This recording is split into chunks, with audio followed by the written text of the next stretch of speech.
Okay, so I'm going to show you today how to carve this Viking warrior step by step using Jara, which is the wood, but you can use any wood you want, and I'm using the Dremel 4000, and I'm going to show you all the burrs that I use today while I'm carving this, and sort of some alternatives as well as we go along. So I'm carving on the opposite side of this one, just so we've got a reference and I can show you as we go along. So the first thing we do is all carvings, we put in a center line. And I kind of want it to be about that big, and I'm just going to draw in the helmet now. So about sort of like halfway down we put in the nose, which is virtually a triangle because you got to think that metal part is actually covering the nose, and then we sort of like draw the helmet part in. I want to make it a little bit pointy at the top, so I'll draw that in.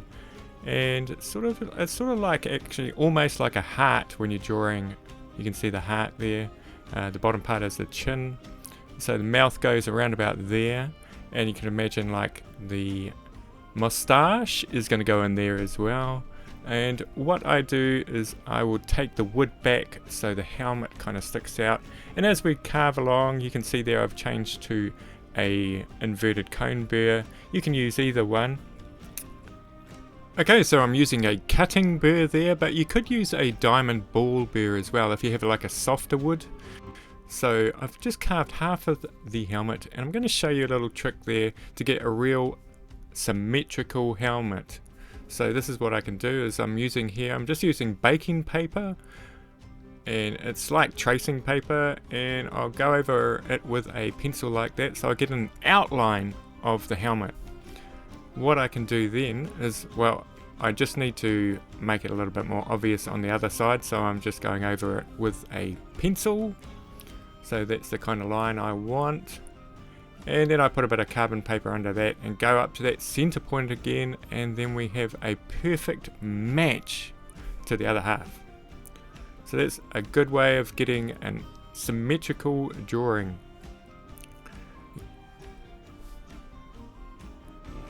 Okay, so now we're going to do the eyes of the Viking warrior. So what I like to do is, because the sculpture is so small, I like to just sort of like do a rough outline. You got to remember the eyes are under that helmet almost. So the shadow is going to hide the eye, so we're just sort of like giving a sense of the eye. We're not going into a massive amount of detail. So I'm using the sphere burr there. The extreme sphere burr, that's really nice for doing that. And you can see I'm sort of like going really hard down into the eye and then going over the cheekbone, and I'm only taking the other stuff back a little bit because that's where the moustache is all going. Now you can use a flame burr for this as well. It's a little bit more finicky, I find. The flame burrs are really good in other things, but for this I found it a little bit tougher, but you can do it. And so just remember to leave where the cheek is going, so go deepest where the eye is. So now I have changed over to the fine taper burr, and you can see I'm sort of like just digging the eye out, going into sort of that kind of eye shape, and I'm doing a little bit of the undercutting of the helmet there as well, which also helps that cheek to stand out. So we're going to have a look here in detail.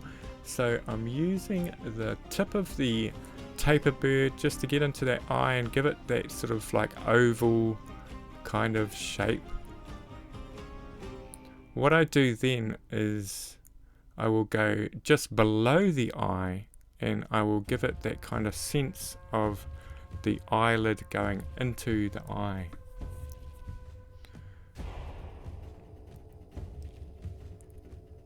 So you can see there I'm just going below the eye and sort of just digging it out a little bit so you get that sort of little bit of a eyelid at the bottom of the eye. I'm not worrying too much about detail here. It's such a small kind of sculpture that we're making here that we just need to give that sense of the eye. And what you can also do is you can put that tiny little dot in the middle of the eye.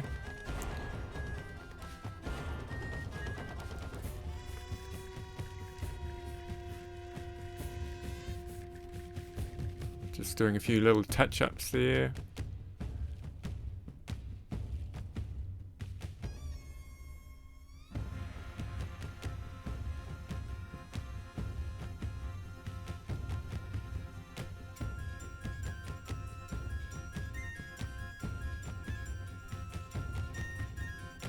Okay, so then I'll use sort of like a pointy kind of burr. I'm using a cutter burr there. You could use a diamond burr as well if you wanted, just as long as it's got a really fine point. Sometimes you don't even see that part of the eye because of the shadow anyway. So I'm pretty happy with that.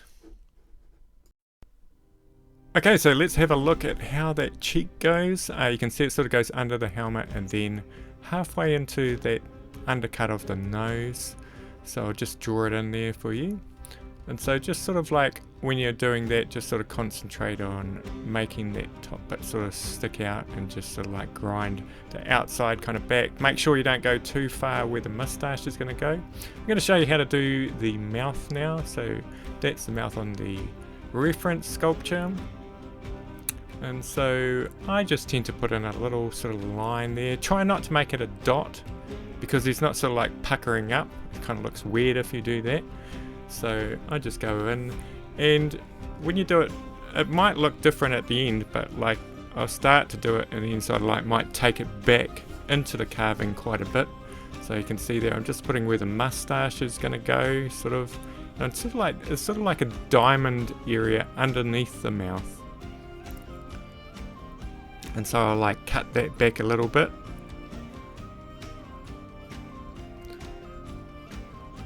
So you can sort of see it sort of starting to form now, and I'll just sort of like fiddle with it, taking little bits here off there, and then I'll go under the lip, so the lip will stand out.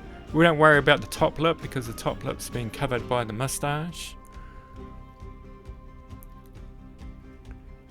And so you could use a diamond burr if you want to get really kind of like real sharp lines in there at the end.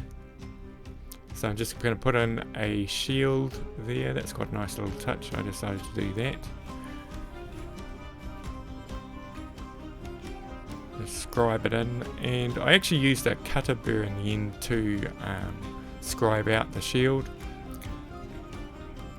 Okay, so when it comes to the mustache and the beard hairs, I tend to use like a diamond burr if you want really fine lines.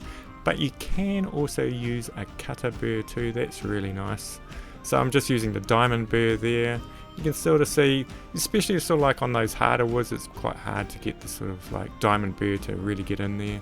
But the cutter burr will take a nice lot out, so you get those kind of deep trenches in there, make that sort of mustache look really nice. But it's just sort of like, you know, you just play around. You can't really go too wrong. You sort of like just do wavy in and outs. And so I might sort of like just put the beard, the part coming off the bottom lip in. But I think I will probably change that later on anyway. So I'll probably take that further back behind the shield kind of.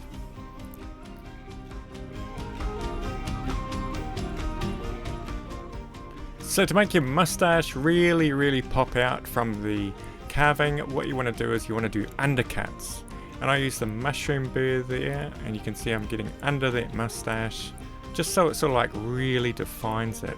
And now I'm going under the helmet as well. That's a diamond burr, so it's not taking a lot off. It's quite easy to control. Might go under the helmet a little bit there too.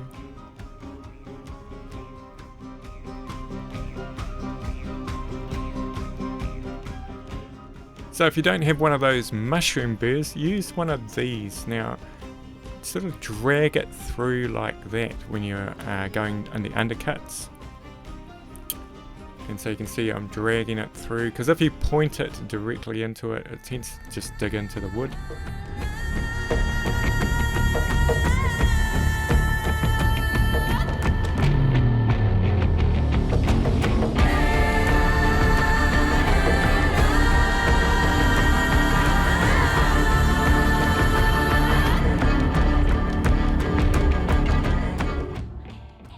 Okay, so we're just putting final touches on now. I'm just using a cutter burr to put in those fine lines on the shield.